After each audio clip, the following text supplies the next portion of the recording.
Hey Credos, I've got a great old school kitchen gadget just for you. Last year, one of my daughters asked for a butter crock for Christmas. I was 59 years old and I'd never heard of a butter crock. But after I ordered it and read the description, I became intrigued and I got myself one too. I was raised in the era of everything processed and artificial. Now, I did live in what they now call an ingredient house, but we still had margarine and some processed foods. Today, I'm focusing on getting back to more natural ingredients. Real grass-fed butter is one of those things that I love to use, but there's always been a problem that every time I need to use it, it's hard as a rock. Try to put it on pancakes, hard as a rock. Try to put it on toast, rip the toast apart. This, my friends, is your solution. It's simple to use and I'll show you how easy it is. The first step is to get your butter of choice out to soften. This will not work with a hard stick of butter. The crock holds about 6.5 ounces of butter, so this is a bit large, but I'll use a portion of it. The second step is to make sure your crock is clean.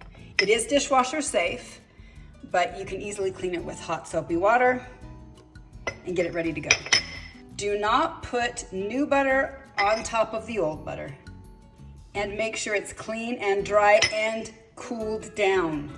I made the mistake once of washing the crock in nice hot soapy water and immediately going to put in the butter, and that resulted in this disaster. Make sure your crock is cooled down, at least to room temperature. So I think my butter is soft enough now.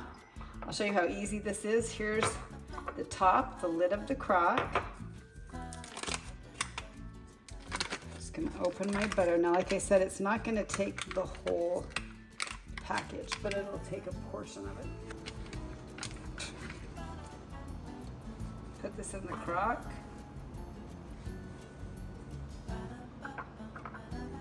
About this much.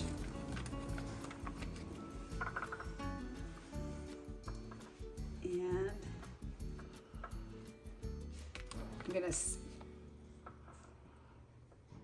smash it down.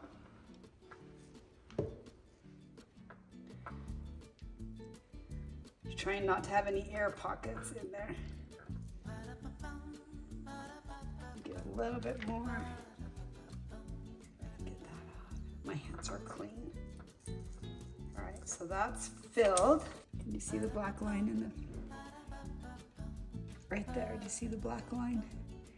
That is the high water mark. So you're gonna fill this with cold water up to that black line, but I usually put in 1 or 2 ice cubes just to make sure it's plenty cold. So I've got the crock filled up to the line with my 2 ice cubes, make sure it's nice and cold. Now all I'm gonna do is turn this upside down into the crock. That's it. Now if you wanna see the magic, the ice cubes are embedded, but once they melt, they won't be. It just stays right in here. Look how it'll be soft, easy to use, but it will stay fresh in the crock. And this just stays here on my counter. One thing to make sure is don't put the crock in the sun. Don't put it right next to your stove or somewhere else that's hot, because you want to keep it at least room temperature and not too warm. 24 hours later, just want to show you what's happening. Look, no ice in there. Look how soft that is. And look in here, doesn't fall in, just stays in its little crock place. There you go. If you're looking for an easy way to get back to nature, get your own butter crock. Of course, I got mine in red, but it comes in lots of colors to match your decor. Thanks for watching. Please subscribe and ring that notification bell.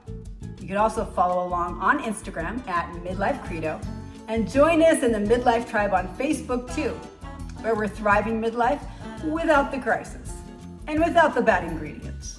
Now you go have a creamy, smooth, buttery day.